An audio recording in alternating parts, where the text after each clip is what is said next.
Welcome to the Heavy Duty Parts Report. I'm your host, Jamie Irvin, and today we are live. Did you know that we have a podcast where we air a weekly interview with heavy duty parts manufacturers and other industry experts? Well, now you do know, and you can check it out at heavydutypartsreport.com. With all of our live broadcasts as well, we really encourage audience participation. So please, if you'd like to make a comment or ask a question, do so early, because sometimes people comment right at the end and we're just going off the air. We don't have the ability to bring them into the episode. So if you got a question, we've got a great guest. We're talking about an important subject today, or if you just want to make a comment, we'd love to have you as part of our broadcast. So today we're talking about the situation that heavy-duty parts companies, heavy-duty repair facilities are facing.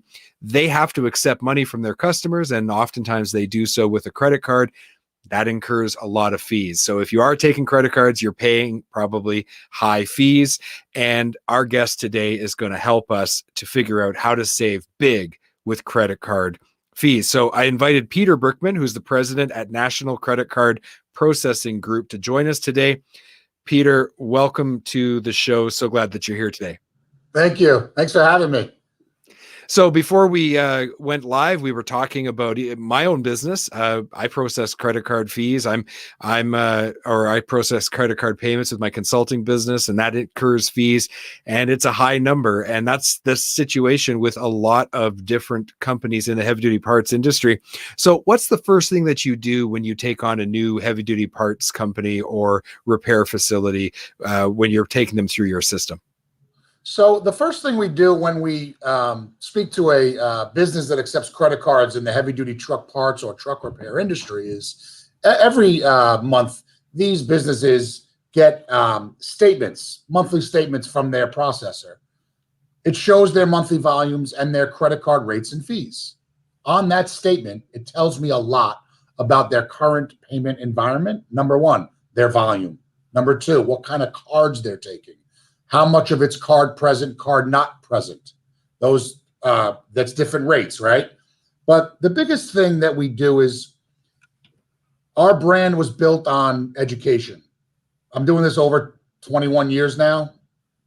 I meet too many people that say, no, I don't know what Interchange Plus is, or no, I didn't know that I spend more money when it's a corporate card. Or so we decided to build our brand on education, and we want to go over the statement apples to apples with the customer and say, hey, here's what you're paying today.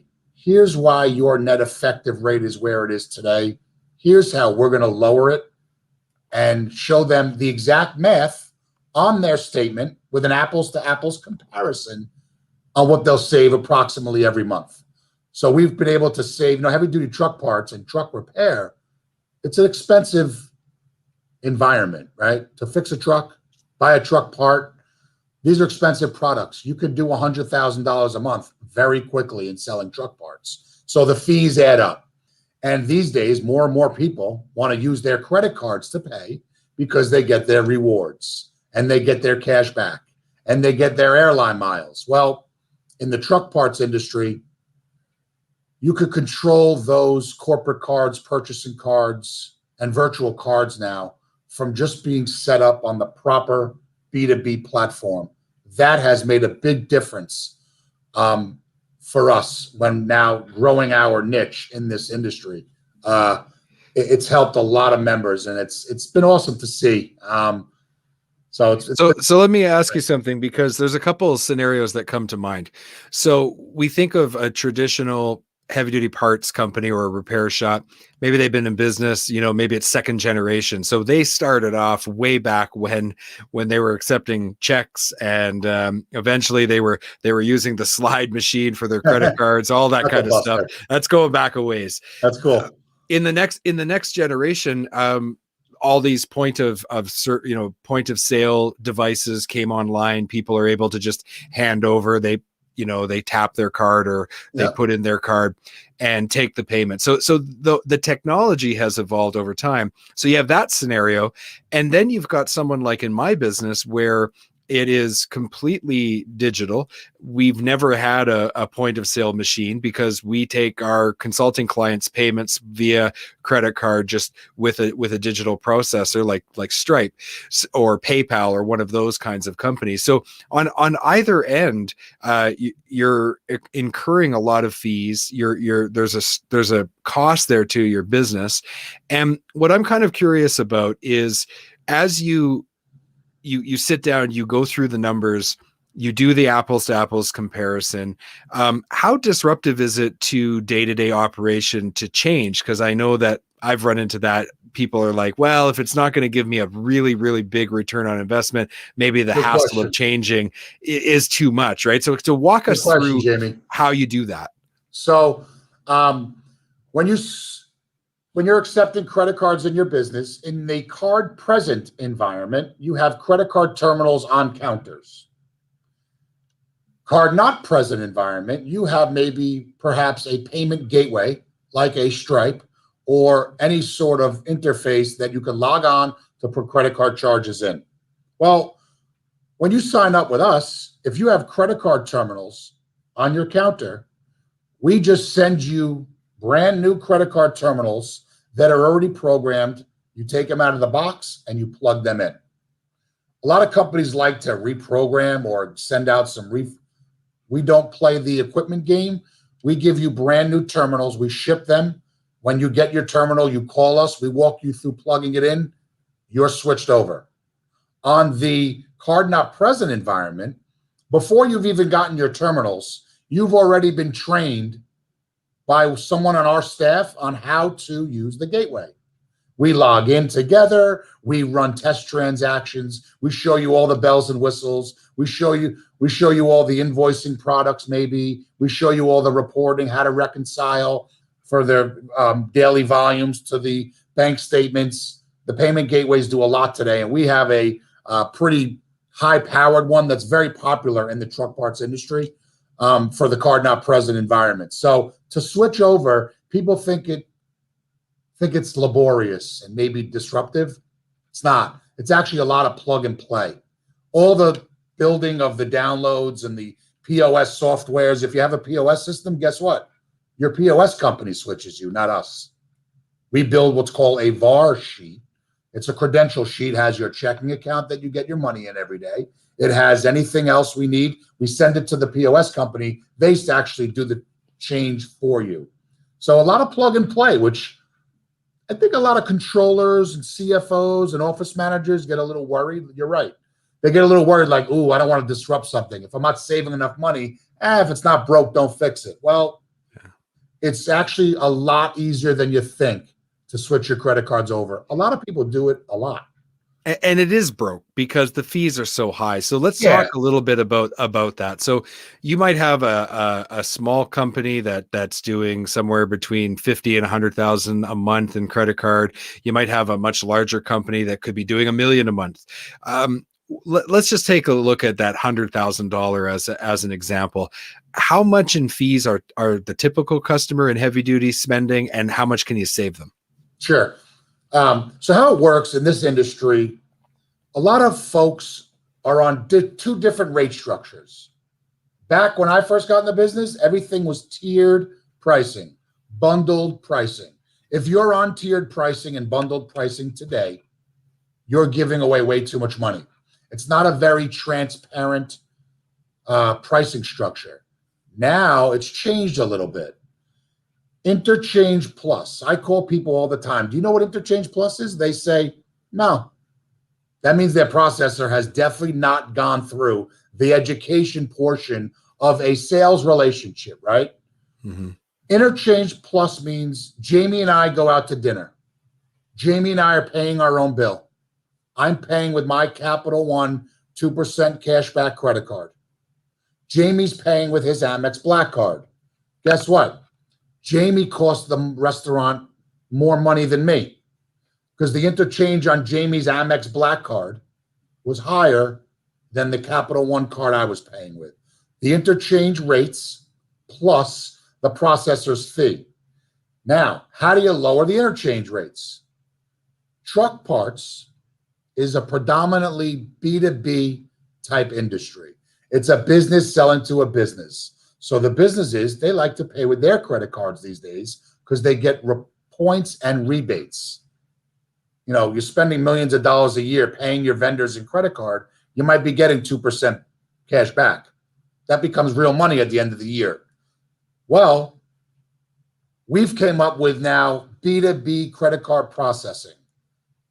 Now, on our payment gateway in the card not present environment, we have a B2B optimizer app on the gateway that captures more information about the sale that's never happened before. Years ago, it was never B2B. It captures extra information. MasterCard and Visa, the more information you capture, the lower the interchange rate goes. Lower risk, lower rate. Higher risk, higher rate. Rule of thumb. We capture, obviously, zip code, street address, but we go even further. We capture industry codes. We capture tax amount, all on a proprietary app that could save someone. Let's just say you swipe a card for $10,000 and the interchange rate was 2.89%. That's $289. Ooh, I just captured level 2 and level 3. That only cost me 2.19%. That customer on the $10,000 sale just hit the B2B and they saved $70 on that one transaction. On that one transaction. And 10 grand, I mean, that's real money. A differential with a core charge or a transmission or a large brake job or something like that. I mean, engine parts, it doesn't take long. A turbo, that's like $4 grand right there. It does not take long. It does not take long. It does not. And the B2B we also have now a proprietary B2B terminal that we put on their counter. The B2B terminal in the card present environment actually can capture the B2B also. That was a game changer for the entire payments industry and done very well for heavy duty truck parts and truck repair companies. So that's where, listen, I don't have something that everyone doesn't have, okay? I just have something called education. I want my customers to learn. If I ask them about B2B and they don't know about it, they're at a disadvantage. They're giving away money. So on a $100,000 customer, like you said, Jamie, we've taken someone that was at, let's just say 2.9%. They gave away $2,900 out of $100,000. And we put them on B2B and they gave away 1.8% now. They saved $1,100 a month just from being on the proper pricing structure when accepting credit card payments. So I have a question for you when it comes to the rise of e-commerce. Now all of a sudden we're talking about you could be a company that is in the United States and selling into Canada, or like me, you could be Canadian and selling into the States. How does that work when you're crossing international borders? E-commerce is a little bit of a different ball game. The risk is always higher. So you could sell cross borders. That's not a problem. It's the e-commerce. It's all about compliance and making sure you know your customers. There's a lot of fraud in this country with credit cards. So when you're dealing with e-commerce, I've done some webinars for like HDA Truck Pride on fraud, how to look out for fraud. Very important to have your ears peeled when dealing on e-commerce sales. Yeah, and fraud has just exploded since the pandemic started too. It's unbelievable, some of the statistics, like up like 60-70% in some cases. I've heard crazy, yeah. And there's a lot of things you could do though to kind of put your guard up a little bit so that the business doesn't get hurt. Simple things: get a driver's license. Anybody getting driver's license? No, we haven't done that. Start doing it.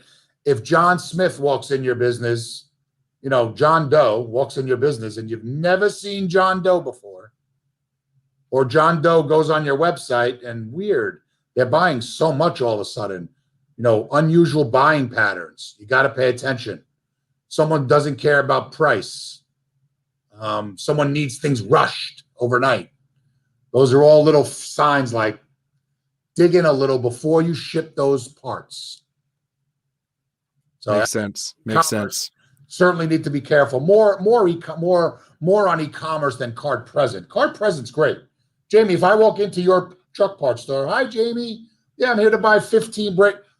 I'm me. We shake hands. I give you my card. You give me a receipt. I sign the receipt. That's pretty low risk. I'm not getting in my car and charging back. If I call you over the phone and you've never heard of me, and I'm in Illinois, you've never heard of me or my company, and I'm buying brake pads and I'm not asking you what they cost. I'm just going along with everything and you get rushed. You got to start, you got to realize, driver's license, do not ship parts before you've done your, in your own mind, I don't know this guy. And what about though with e-commerce where there is no interaction, they're just on your site buying? What's the kind of fraud reduction strategy there? It's hard. It's hard on e-commerce. It's more of before you ship parts on e-commerce, you probably need to call these people before the box gets filled with the parts. Right. So it can't just be order parts, great, ship them out. You got to have a little defense. Plenty of people are out there trying to buy your parts on a stolen credit card, or you don't know who they are. They get your parts. Once you ship them and they're there, you're done. Yeah. So before you ship parts, always try to find out who is this buying? How did you get to us? That's very important. E-commerce, you got to really be careful with that. So you mentioned earlier in the conversation, you've been in this business a long time, 20 plus years. Knowing what you know now, if you were just starting out, what advice would you have for people? In the credit card processing business? Well, we're in heavy duty. So you think of someone just getting set up, all the years of experience you've had on the credit card side. Just what are the main things that you want people to remember from our conversation today? Today, I want them to remember, if you're opening up a business in this industry, make sure you get set up with a processor that you could trust, one that educates you on things like Interchange Plus, and make sure you get with a processor that doesn't randomly raise your rates, or just focus on making sure that when you're done speaking with your processor, you've been told everything about the industry, what causes charges to be more expensive than others. Learn about B2B. Just learn about the most cost-effective way to accept credit cards that you want to rely on your salesperson or the company you're with. We are a little different here. We go above and beyond with the education part. That's why when you come on National Credit Card Processing Group, you really don't leave us, because we just like to do things a little bit different. And but if you're getting in this business, just get educated. Get educated. And fraud is another thing. Just know your audience, know your customers. I'm doing this a long time. I have a lot of passion for the industry. Have a lot of truck parts customers, so we're always looking to grow that vertical. I got into this business through the largest truck parts guy on Long Island was Long Island Truck Parts. They recently sold to Fleet Pride, but they were one of my biggest customers. They got me into HDA Truck Pride, and it's been great relationships from then on. And you've worked now with hundreds of parts and service repair locations through this work that you've done in the industry. Yeah, great industry. Nice people. Good old-fashioned, all-American, all-world people. You really have to watch. I'm on the same team as customers. If they get a chargeback and they get a bad beat, I lose also. We're on the same team with fraud. So the truck parts industry has been awesome. Good little vertical, and love helping. I mean, I'm a passionate guy, but I when you save a company $70 a month, maybe they only do $10,000 a month in credit cards. But when you have your bigger customers that could do $1 million a month or $5 million a month, you could save someone 40, 50,000 in credit card fees. That's all pennies and basis points is what we work on. So it's awesome to impact the customer's bottom line that way. You've been watching the Heavy Duty Parts Report live. My name is Jamie Irvin. We've been speaking with Peter Brickman, who's the president at National Credit Card Processing Group. To learn more, go to nccpgroup.com. Links are in the show notes. Peter, thank you so much for being my guest today. Thanks, Jamie. It was awesome. Thanks for having me. All right, we'll talk to you later. Next week, we are going to be interviewing a sales account manager who started a podcast. Sound like a familiar story? Except this sales account manager actually was working, instead of on the aftermarket side like me, has been working for one of the major dealership groups in the US and Canada.